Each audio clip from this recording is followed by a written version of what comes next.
When I find myself in times of trouble, Mother Mary comes to me, speaking words of wisdom, let it be. And in my hour darkness, she's standing right in front of me, speaking words of wisdom, let it be. Let it be, let it be, let it be, let it be. Whisper words of wisdom, let it be. And when the broken-hearted people living in the world agree, there will be an answer, let it be. For those that may be pardoned, there is still a chance that they will see. There will be an answer, let it be. Let it be, let it be, let it be, let it be. Whisper words of wisdom, let it be.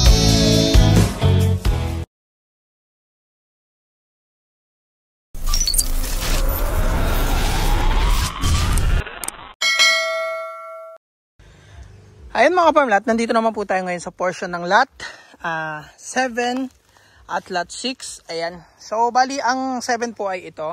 Yan. Papaganon po yan.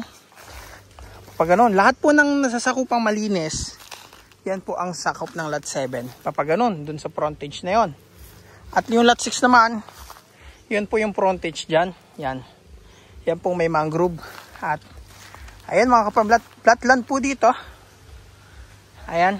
Tapos may sakop po na konti dyan na paahon. Ang kalsada po, 30 meters mula dyan sa may tao na yan. Nandun na po yung kalsada, yung bukana. Ano po? Ayan. So, sitrong-sitro na po. Nalinisan na po lahat ng portion. Ayan. So, ayan. Makikita nyo naman po yung ating lot 7, no? Ayan. Lot 7. Flatland. Ayan, may sakop na mangga. Itong ating lot 7.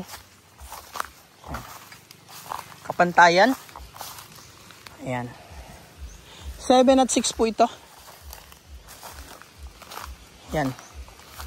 Ito po ang 6. May sako pong mangga ang 6. Ayan. Ay, mangga.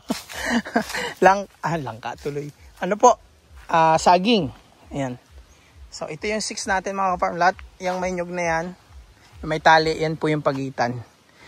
Yung napapalooban nitong dating bahay, yan po yung sakop ng lot 5. Na po. So, na-vlog natin yan kanina. So, dito na tayo magpupokus sa lot 6 and 7. Ayan. Ayan. Ito yung likuran po ng 6 and 7. Yan. Tapos yun po yung dagat. Ngayon mga kaparmlat, yung pa-elevate na yan, yan po yung i-develop naman ng seller. So, including transfer and develop, sagot po ni seller. Yan. Papagandahin po yung daan dyan para makababa yung sasakyan. Tapos, yung ibang part ng lupa dyan, gagawin yan pa dahan-dahan pababa. At dyan naman po kukuha ng lupa rin na tatambak dun sa ibang swamp area. Yan, dito. Yan. So, punta po tayo dito. Yan. Halos kapantayan po ang ating lot 7.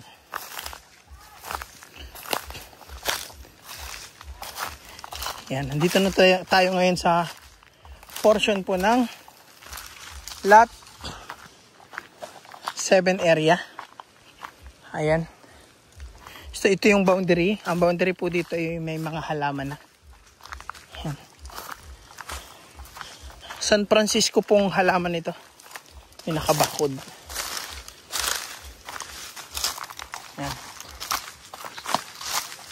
Ito yung San Francisco po.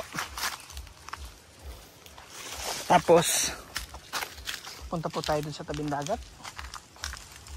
Yan.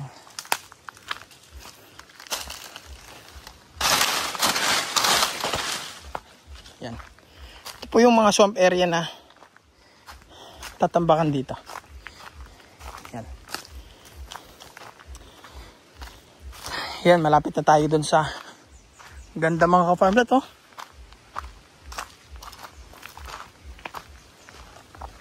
Yan. Dito tayo sa dagat. So itong 7 po ay katabi ng dating dinadayong beach dito. Ayan. So kaya po pinatigil to. Parang naging ano po ito ay naging parang motel. Kasi may mga kanya-kanya CR yan. At yung mga may bangka diyan ay tawag doon pina-stop po ito kasi may mga babae po din daw. So nadadala ng babae. Ayan. So pero as you can see mga ka-farmlet. Yan, ito yung 7 natin. 7.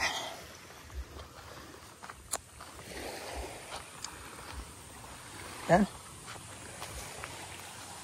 So, yan po nasikat ang araw mga ka-farmlet dyan. Na ganun po. Yan. Nandito ngayon ang araw po. Medyo alas 10 na eh. Mag-aalas 11 na rin.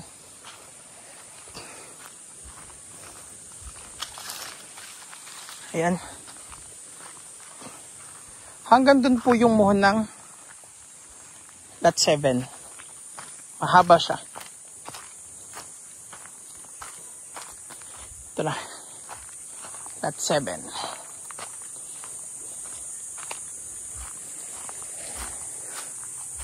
Ayan. So ito naman po yung lot 6. So mula dito, pag ganun. Po yung lot 6 mga farm lot.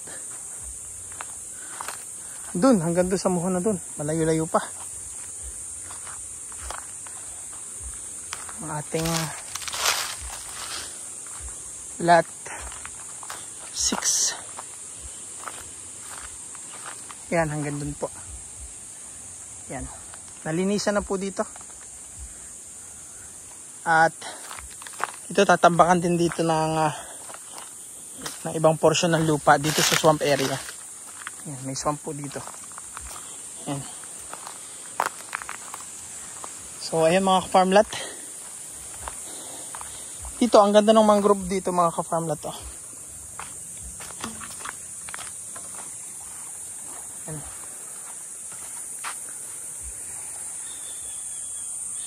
Yan. Nasa lot 6 tayo mga ka-farmlet. Portion to ng lot 6. Yan. So ang lot 6 po, yan, ito yung view nyo.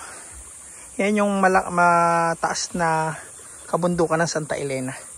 So meron kang protection sa alon, tapos may view ka ng dagat. Yun po ang kagandahan naman sa lot 6. Tapos maganda rin naman po yung buhangin dito. Yan. Then yun mga farmlet, hanggang dito na lang muna ang ating video. Yan, maraming salamat po.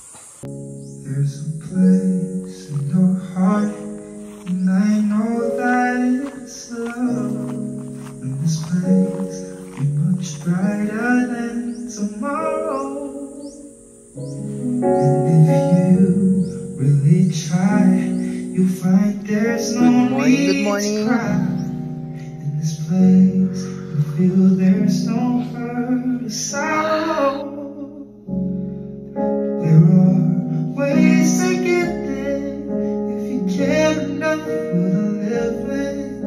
Make a little space to make a better place. Heal the world, make it a better place for you and for me and the entire human race.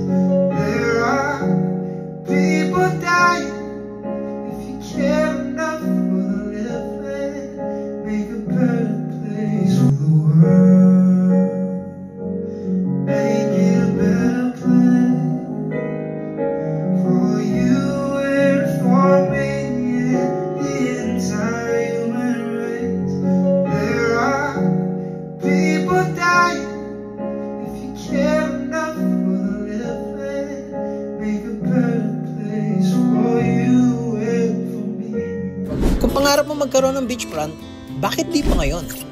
Bibili ka rin lang naman pala, bakit di pa ngayon? Habang mura pa ang mga lupa. Sa halagang 653 pesos per square meter, beachfront owner ka na.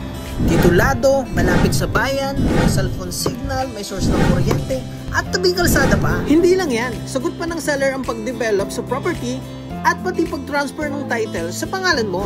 Hindi mo na kailangan magtanim dahil siksik sa produkto ang property. May overlooking sunset view, maganda yung ambience ng property at dinadayo. Dahil dito sa bayan ng Santa Elena, ito lang yung pinakamagandang beach area. Kaya kung retirees ka, hanap mo retirement places, hanap mo bakasyonan, hanap mo investment, hanap mo pwedeng gawing resort or camping site, tamang-tama yung property kasi bukod sa 15 minutes drive lang to from town proper, ay napakaganda pa ng access road dahil 99% cemented road yung daan. Kaya panalong-panalo ka dito kasi try to imagine, sa halagang 2.8 million, may halos kalahating ektaryang beachfront ka na malapit sa bayan. Kaya kung nagbabayan sale ka, imagine, may sarili ng title yung property, malaki yung sukat at develop na. Alam ko pag naresell natin to, after ng develop at transfer, tutubo na yung pera mo. Ayan mga ka-farmland, kung interested ka, ayan mag-message po sa ating WhatsApp and Viber, sa ating email, sa ating Facebook, at follow nyo po ako sa YouTube, at kung gusto nyo mapanood yung full video niyan, naka-upload po sa ating YouTube channel. So ayan mga ka-farmland, maraming salamat.